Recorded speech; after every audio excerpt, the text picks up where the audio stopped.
Hello everyone, welcome to my channel SL nutrition world. నేను వచ్చి herbal wellness కోచ్ని. నా పేరు శ్రీలక్ష్మి ఉండవల్లి. టుడే వచ్చేసి నేను కొత్తగా న్యూట్రిషన్ స్టార్ట్ చేసిన వాళ్ళు, weight less purpose nutrition start చేసిన వాళ్ళకి షేక్ ప్రిపరేషన్ అనేది ఎలా చేసుకోవాలి ఏంటి అన్నీ మనం చూద్దామండి.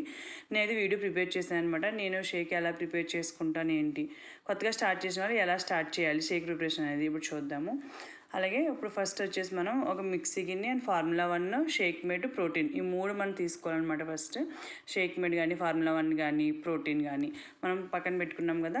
అలాగే ఒక మిక్సీ గిన్నెలో మనం మిక్సీ గిన్నె తీసుకుని అందులో వాటర్ యాడ్ చేసుకోవాలి. 250 ml వాటర్ అనేది ఫస్ట్ 200 ml కానీ 250 ml కానీ వాటర్ మెజర్మెంట్ ఉంటే కరెక్ట్గా తీసుకోవచ్చు. అంటే ఒక గ్లాస్ వాటర్ తీసుకున్నా ప్రాబ్లం లేదండి.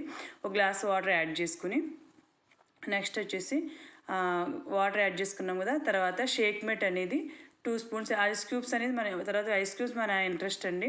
అంటే మనకి కూలింగ్ ఏమి ఇబ్బంది ఏమీ లేదు, ఐస్ వాటర్ ఏమి ఇబ్బంది ఏమి లేదు అనుకుంటే సమ్మర్ కాబట్టి ఐస్ వాటర్ యాడ్ చేసుకోవచ్చు, లేదా ఐస్ క్యూబ్స్ 2 or 3 యాడ్ చేసుకోవచ్చు అనమాట.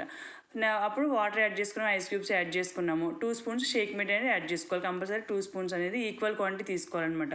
మన షీట్ కంప్లీట్ కట్ చేయకుండా ఒక 75% కట్ చేసి 25% ఉంచుకొని నీట్గా ఈక్వల్ క్వాంటిటీ స్పూన్ తీసుకోవాలి. అలాగే నెక్స్ట్ ఫార్ములా 1 వచ్చేసి 3 స్పూన్స్ కంపల్సరీ ఫార్ములా 1 యాడ్ చేసుకున్నాము. షేక్ మేట్ 2 స్పూన్స్ యాడ్ చేసుకున్నాము. అలాగే ఫార్ములా 1 వచ్చేసి 3 స్పూన్స్ యాడ్ చేసుకున్నాం. నెక్స్ట్ ప్రోటీన్ వచ్చేసి కొత్తగా స్టార్ట్ చేసి 1 స్పూన్ సరిపోతుందండి. తర్వాత మీ కోచ్ త్వరగా మీ కోచ్ గైడెన్స్ ద్వారా ఎలా మీకు గైడ్ చేస్తే అలాగా 1 స్పూన్ కానీ మీ వెయిట్ మీద 2 స్పూన్స్ కానీ యాడ్ చేసుకోవడం జరుగుతుంది అనమాట. స్టార్టింగ్ మాత్రం 1 స్పూన్ సరిపోతుంది. 1 స్పూన్ యాడ్ చేసుకుని మొత్తం మూడు మిక్సీ గిన్నెలో వేసాక మిక్స్ చేసుకోవాలి. కంప్లీట్గా మిక్స్ చేసుకుంటే ఇలా షేక్ అనేది మనకి కరెక్ట్ క్వాంటిటీలో అలా థిక్గా రెడీ అయింది. షేక్ అనేది ప్రిపేర్ అయిపోయింది అనమాట. ఇలా మనం షేక్ అనేది నిదానంగా 10 to 15 minutes తీసుకోండి. ఓకే, నేను అంటే నిలబడి మీకు వీడియో చేస్తాను కాబట్టి నిలబడి తీసుకుంటున్నాను. నిదానంగా కూర్చుని ప్రశాంతంగా మనం తినాలి అనమాట. అంటే మామూలుగా షేక్ తాగేయడం కాకుండా మనం మళ్ళీ బ్రేక్ఫాస్ట్ అలా తింటాం, అలాగే మనం తింటున్నట్టుగా మనం ఫీల్ అయ్యి ఎంజాయ్ చేయొచ్చు అనమాట.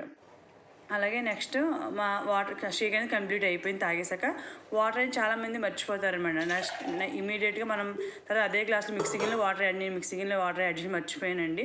మీరు నేను గ్లాస్లో యాడ్ చేసి మిక్సీ గిన్నెలో 250 ml వాటర్ పోసి అది మనం గ్లాస్లో పోసి నిదానంగా అది కూడా కంప్లీట్ 5 to 10 minutes నిదానంగా కంప్లీట్ చేసుకోవాలి. ఓకేనా, ఇలా మనం షేక్ అనేది ప్రిపేర్ చేసుకోవాలండి. Thank you so much. ఈ వీడియో మీకు నచ్చితే లైక్ చేయండి, షేర్ చేయండి, సబ్స్క్రైబ్ చేసుకోండి. Thank you so much.